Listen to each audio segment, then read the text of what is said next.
avec propreté.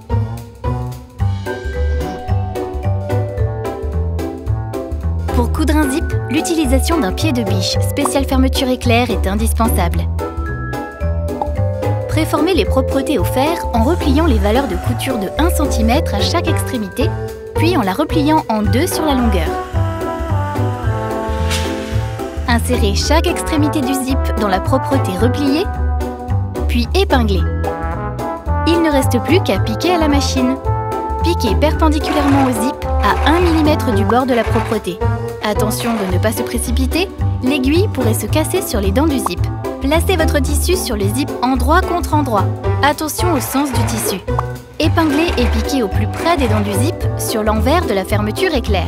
Arrivé au milieu du zip, laissez l'aiguille abaisser, relevez le pied de biche et ouvrir le zip jusqu'à la partie déjà piquée pour que le curseur ne vous gêne pas pendant la couture. Placez l'autre morceau de tissu sur le ruban de zip non cousu et épinglez endroit contre endroit. Piquez sur l'envers du zip. Retournez sur l'endroit et aplatir les coutures au fer. Pour de plus belles finitions, surpiquez sur l'endroit au plus près des dents du zip. Zip sans propreté. Pour poser un zip entre deux morceaux de tissu sans propreté, il faudra se munir d'un mètre-ruban, d'un découvite, de scotch repositionnable et d'une aiguille préparée avec du fil de bâti. Placez les deux tissus endroit contre endroit. Il faudra piquer le tissu à 1,5 cm du bord et régler la machine sur un point large, 4 mm.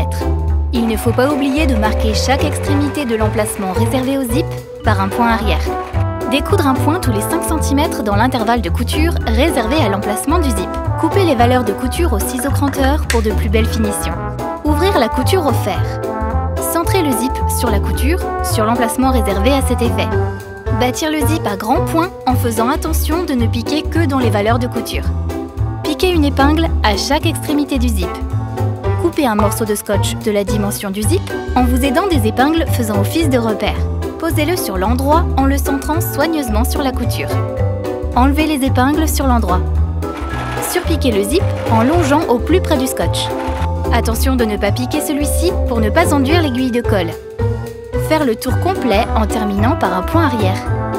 Retirez le point de bâti sur l'envers.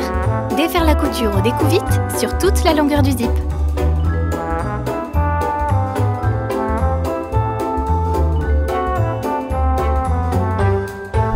Le zip invisible. Pour coudre une fermeture invisible, il faudra un pied de biche spécial fermeture invisible. Pour installer le pied de biche, il faut enlever le pied de biche standard ainsi que le support du pied à l'aide du tournevis fourni avec la machine. Placez la vis et insérez l'adaptateur correspondant à votre machine sur le support, puis vissez. Positionnez le pied de biche spécial fermeture invisible dans l'adaptateur. Posez l'un des côtés du zip sur le tissu endroit contre endroit et épinglez. Piquez à la machine. Le pied de biche spécial fermeture invisible va écarter les dents du zip pour permettre à l'aiguille de piquer au plus près. Procédez de la même manière pour l'autre côté du zip.